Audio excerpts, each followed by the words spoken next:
semakin bertebaran di mana-mana. Karena itu menjadi semakin penting bagi kita untuk menyimak saluran atau channel Vaksin Politik.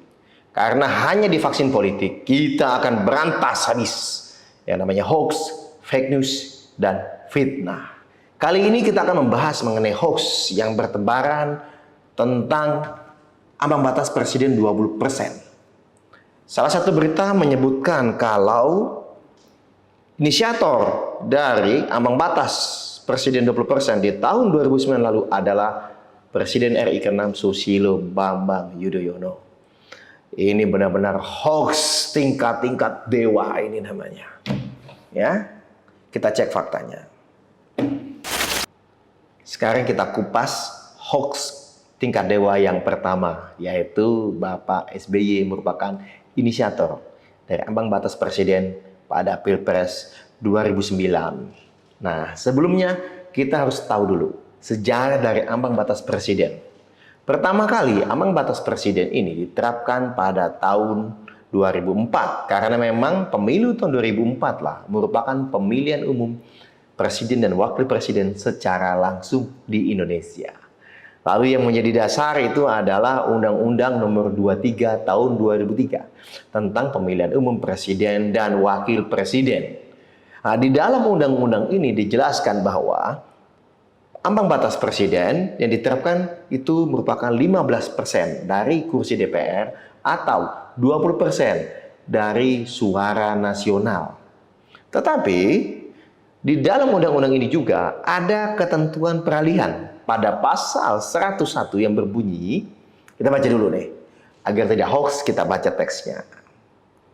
Khusus untuk pemilu presiden dan wakil presiden tahun 2004, partai politik atau gabungan partai politik yang memenuhi persyaratan perolehan suara pada pemilu anggota DPR sekurang-kurangnya 3%.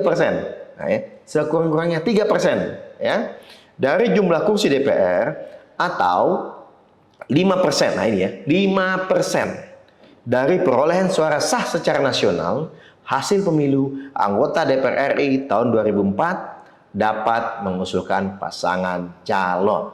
Jadi jelas pada tahun 2004, pemilu 2004 itu sudah ada undang-undang ya, undang-undang mengenai pemilihan umum presiden dan wakil presiden nomor 23 tahun 2003 yang menerapkan mengenai ambang batas presiden 15% kursi DPR atau 20% suara sah nasional. Nah, pertanyaannya, ini pertanyaannya,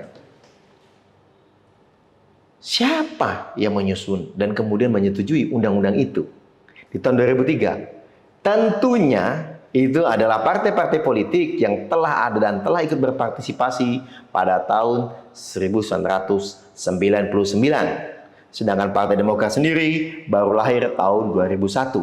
Jadi, kisah ambang batas presiden yang sangat tinggi, 15% dan 20%, ya, itu pertama kali ditetapkan oleh Undang-Undang tahun 2003. Kemudian Partai Demokrat ikut Pileg 2004. Dan Partai Demokrat bisa mencapai angka 7,45%.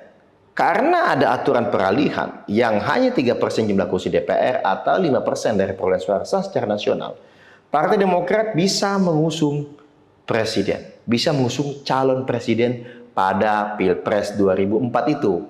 Seperti kita ketahui, tahun 2004 dan 2009 itu Pilpres dan Pileg dilaksanakan tidak serentak. Jadi ada Pileg dulu, nah hasil dari Pileg beberapa bulan kemudian barulah bisa digunakan untuk maju dalam Pilpres. Ya, di tahun yang sama tetapi tidak serentak. Nah, di sini ternyata Bapak Presiden Susilo Bambang Yudhoyono, ya, waktu itu belum presiden, Bapak SBY yang diusung oleh Partai Demokrat, ya, berkoalisi dengan dua partai lainnya, bukan partai besar, partai-partai kecil dan suaranya lebih kecil dari Partai Demokrat waktu itu, ya, ternyata memperoleh kemenangan yang luar biasa, sehingga Bapak SBY bisa terpilih sebagai Presiden RI ke-6 tahun 2004. Tetapi mengapa mendadak di tahun 2008 ada perubahan undang-undang dan ternyata menetapkan, mengusulkan awalnya, ya, Ambang batas presiden yang tinggi sekali. Dari sebelumnya 15% kursi DPR menjadi 20% kursi DPR. Dari sebelumnya 20% suara sah nasional menjadi 25% suara sah nasional. Ada apa ini gitu?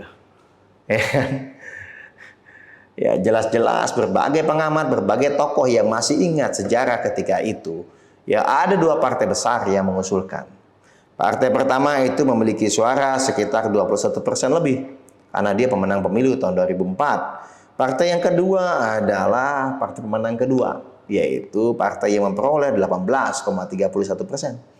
Ya, di tahun 2004. Sehingga bagi mereka merasa akan mudah buat mereka mengajukan calon presiden atau wakil presiden 2009. Dan mereka waktu itu melihat Partai Demokrat hanya 7,45%.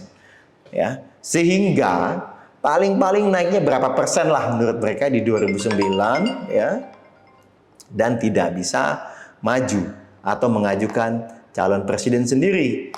Ada skenario waktu itu bagaimana caranya bisa mencegah Bapak SBY. Itu sangat-sangat masuk akal. Dibandingkan kalau misalnya Bapak SBY yang suara partainya, Pak SBY ini kan kader Partai Demokrat, suara partainya hanya 7,45. Kok bisa-bisanya, berani-beraninya Pak SBY malah mengusulkan ambang batas presiden 20%. Kan tidak dimasuk akal, tidak masuk logika ini gitu. Ya, sama saja Pak SBY waktu itu presiden mengubur diri sendiri, mengubur peluangnya. Karena kan waktu itu suaranya hanya 7,45. Tetapi waktu itu Pak Presiden, Pak SBY sebagai Presiden RI ke-6 dengan gagah berani dan satria, ayo, kalau memang itu mereka putuskan, partai-partai besar itu sudah berkoalisi, ya, ingin menerapkan ambang batas presiden 20%, kita hadapi. Kita perjuangkan agar Demokrat suaranya bisa setinggi mungkin. Dan ternyata rakyat memilih Partai Demokrat.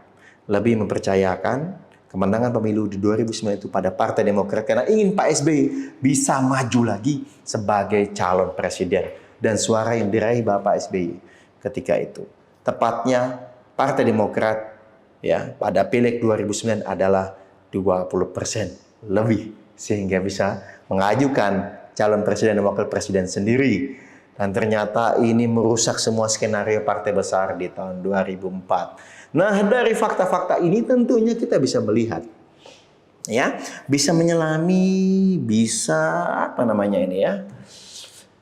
bisa berpikir dengan menggunakan logika kita, menggunakan rasionalitas kita gitu. Ya. Bahwa hoax besar. Ya, hoax besar.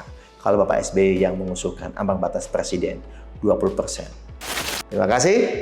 Silakan di-like, di-komen, di-share, and subscribe channel Vaksin Politik.